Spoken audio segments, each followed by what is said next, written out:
तो दोस्तों इस फिल्म की कहानी शुरू करने से पहले मैं बता देता हूँ, इस फिल्म के अंदर बहुत सारे स्पॉयलर्स हैं। अगर आप फिल्म को थिएटर में देखना चाहते हैं या OTT पर देखना चाहते हैं तो मेरी इस वीडियो को स्किप कर दें। तो मुझे लगता है फाइनली आप लोग समझ चुके हो मैं क्या कहना चाहता हूँ। तो चलिए फिर शुरू करते हैं एक छोटी सी रिक्वेस्ट के साथ। अगर ये वीडियो आपको कहीं मेरी पसंद आए तो प्लीज इस वीडियो को लाइक कर देना। तो चलिए फिर शुरू करते हैं। तो दोस्तों इस फिल्म की कहानी शुरू होती है और हमें दिखाया जाता है जीसस के जन्म से 323 साल पहले अलेक्जेंडर द ग्रेट यानी सिकंदर हमारे भारत में आया था कब्जा करने अपने बहुत सारे सैनिकों के साथ। और तभी रास्ते में उन्हें अजीबोगरीब हलचल होती हुई दिखाई देती है जिससे सिकंदर की गांड फट जाती है और एक एक करके इसके सारे सैनिक वो मरने लगते हैं। और तभी सामने से बंदर की तरह कूद कर आता है एक बेताल। बेताल क्या है ये आगे थोड़ा सा एक्सप्लेन हो जाएगा। और समय आता है आज का और हमारा हीरो जिसका नाम है आलोक, वो एक रिपोर्टर है और वो न्यूज बनाने के लिए एक जंगल में आता है। न्यूज कवर करने के लिए नहीं, न्यूज बनाने के लिए, क्योंकि अधिकतर मीडिया न्यूज कवर नहीं करती, न्यूज बनाती है, फेक न्यूज। तो ये भी यही करने जंगल में आता है अपने दो कलीग के साथ। और तभी वो सेल्फी लेता है और पीछे से आ जाता है एक भालू।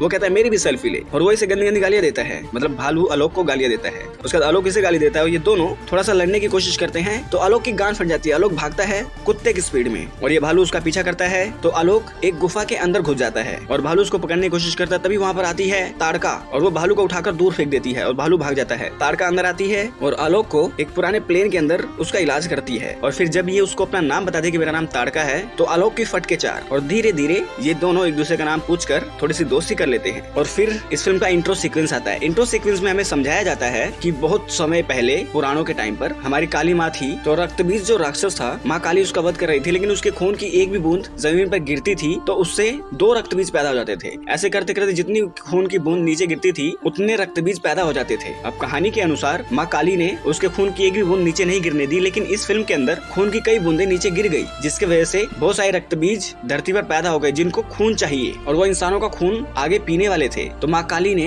बेताल्स को बनाया। बेताल्स खून पीने वालों को पीते हैं, यानी कि जो इंसानों का खून पीते हैं उनको पीते हैं। जिसने सिकंदर का खून पिया उसे पहला बेताल माना जा रहा है, लेकिन वो अपने मकसद से भटक गया और वो इंसानों का खून पीने लग गया, जिस वजह से उसको कैद कर रखा है सजा के तौर पर, क्योंकि उसको मारा नहीं जा सकता। और आज के टाइम पर जब ये भालू वहाँ से भागा था तो कुछ वैम्पायर्स मतलब कुछ और बेताल जो दूसरे थे उन्होंने उस भालू को पकड़ के उसी गुफा में लेकर गए जहाँ पर वो बेताल को पकड़ के रखा हुआ है, यक्षासन को समर्पण कर दिया। लेकिन यक्षासन कहता है कि मुझे इंसानी खून चाहिए, ये जानवर जुर्म का खून नहीं चाहिए। उसका इन दोनों की स्टोरी चलती है, थोड़ा सा रिपेयर होता है। तभी जंगल में बाकी लोगों को पता चल जाता है कि एक इंसान है और हमारे यक्षासन को उसका खून चाहिए। तो वो लोग इसको पकड़कर गुरुजी के पास ले आते हैं। तो गुरुजी इस इंसान को बंदी बनाने का आदेश देते हैं, क्योंकि ये अगर यहाँ से गया और ये रिपोर्टर भी है, शहर में इनके खिलाफ न्यूज छाप देगा कि ये हमारी दुनिया में अभी भी बेताल एग्जिस्ट करते हैं और ये दुनिया से छुप कर रहते हैं। लेकिन ताड़का समझाने की कोशिश करती है कि नहीं कोई बात नहीं, मैं इसको वापस छोड़ आऊंगी, आप लोग टेंशन ना लो, ये किसी को कुछ नहीं बताएगा। तो गुरुजी इसको कैद कराने का आदेश देते हैं, लेकिन कुछ यक्षासन के फॉलोवर्स इसको पकड़कर उसी गुफा में घेर देते हैं जहाँ पर यक्षासन इसका खून पी लेगा। और जैसे ही वो इसका खून पीने वाला होता है वहाँ पर ताड़का आकर इसको लेकर भाग जाती है और अपने जंगल के सरहद पर आकर बोलती है कि मैं इससे आगे नहीं जा सकती, हमारे रूल्स हैं, तो तुम्हें यहाँ से अकेले जाना होगा। लेकिन अकेले जाने में इसकी फटती है। तो ताड़का इसको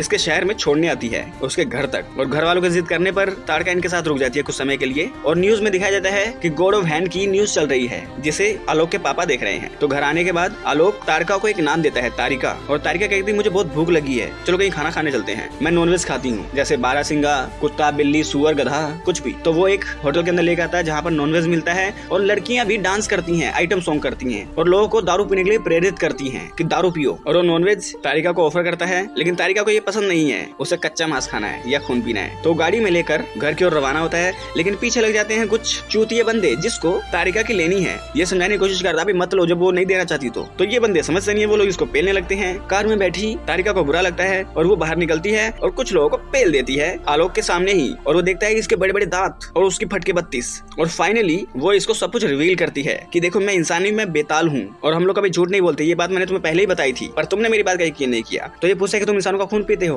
तो तारिका बताती है कि हम पहले इंसानों का खून पीते थे, लेकिन 1947 के बाद हमने इंसानी खून पीना बंद कर दिया, क्योंकि हमने देखा कि 1947 में जब देश आजाद हुआ लोग इधर से उधर उधर से इधर हुए तो बहुत सारे मासूम लोग जिनमें कोई भी बुरा नहीं था, उन लोगों ने आपस में ही कत्लेआम मचाकर इतना खून बहाया, इतना खून बहाया, हम लोगों का दिल काफी टूट गया इंसानों के प्रति कि आज से हम लोग इंसानों का खून नहीं पिएंगे। हमें बनाया गया था बुरे लोगों का खून पीने के लिए, लेकिन यहाँ पर जब हमें पता चला कि यहाँ पर कोई भी सही है ही नहीं, सभी बुरे हैं, तो गुरुजी ने आदेश दिया कि हम लोग इंसानी खून नहीं पिएंगे अब। लेकिन जो यक्षासन था उसने नियम तोड़ा, वो कहता है कि हम लोग खून पीकर इन्हें अपने साथ मिलाकर अपनी आर्मी बनाएंगे और पूरी दुनिया पर राज करेंगे। तो गुरुजी ने एक मंत्र पढ़कर उसे उस गुफा में कैद करवा दिया 100 सालों के लिए। और फिर प्रेजेंट का टाइम आता है, तारिका ने जिन बंदों को पेला है वो बंदे मर चुके हैं, उनकी गर्दन किसी ने मोड़ के मार दिया है। एक पुलिस वाला आकर इससे तहकीकात करता है और कोने में ले जाकर रिवील करता है कि मैं भी बेताल हूँ और हमारे कुछ नियम कायदे हैं। तुम इंसानी दुनिया में आ चुके हो, तुम्हें वापस अपने जंगल में जाना पड़ेगा और आलोक का यहाँ मैं ध्यान रख लूंगा। मेरे जैसे और भी लोग यहाँ पर हैं जो इंसानों और बेतालों में शांति कायम रखते हैं, तो तुम नियम तोड़ रही हो, तुम जाओ। तो तारिका जाने लगती है। बस में बैठकर आलोक उसको रोकने की कोशिश करता है, लेकिन धीरे धीरे उसका एक्सीडेंट हो जाता है और वो मरने लगता है। और मर जाने के बाद तारिका उसको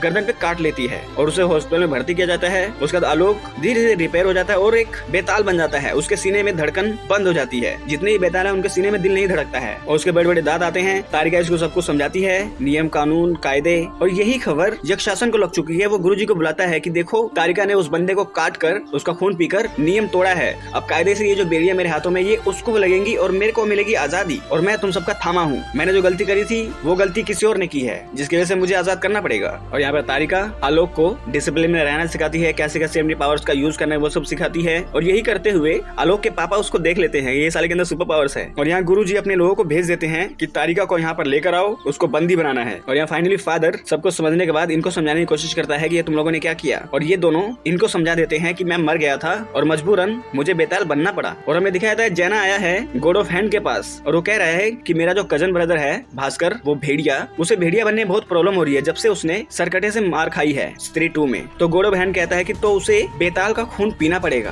तभी वो नॉर्मल हो पाएगा, उसके अंदर ताकत आएगी। लेकिन प्रॉब्लम ये है कि आज के टाइम पर एक भी बेताल जिंदा नहीं है, सभी लोग मर चुके हैं। तो जेना यहाँ से जाने लगता है तो वही आलोक आता है। जेना उसको देखता है और सोचता है कि ये उसका दोस्त बिट्टू है, क्योंकि ये दोनों भाई थे सगे, आयुष्मान और वो जो इस फिल्म के अंदर बिट्टू था स्त्री में। तो आलोक के फादर गॉड ऑफ हैंड को कहते हैं कि ये बेताल बन चुका है, इसको सही कर दो। गॉड ऑफ हैंड कहता है कि ये सब नहीं हो पाएगा। इनके जाने के बाद इनके कपड़े का एक छोटा सा हिस्सा गॉड ऑफ हैंड जेना को देता है और कहता है कि भेड़िए को ये दे देना, ये बेताल था जो अभी गया, और ये कपड़ा उसको मिल गया तो सूंघ कर वो बेताल के पास पहुंच जाएगा। और यहाँ पर आलोक एक जगह से जा रहा होता है और उसके पीछे बहुत सारे वैम्पायर्स भी लगे होते हैं और वहीं पर भास्कर यानी भेड़िया भी आ जाता है और वो कहता है कि मुझे अपना खून दे। थोड़ा बहुत लड़ने के बाद आलोक उसको एक बूंद खून ऑफर करने की कोशिश करता है चिढ़ाने के लिए, और भास्कर भेड़िया बनता हुआ एक बूंद खून चख लेता है और वो उसी वक्त वेयरवुल्फ में कन्वर्ट हो जाता है और उसके अंदर बहुत सारी ताकत आ जाती है, बहुत बड़ा भी हो जाता है। और आलोक की फटके 32। यहाँ पर आलोक की बहुत ही धुलाई होती है, एकदम वॉशिंग पाउडर निर्मा की तरह। तो काफी मार खाने के बाद वहाँ पर तारिका उसकी हेल्प करती है, एक कोने में छुप जाती है। भास्कर जब अपने आप को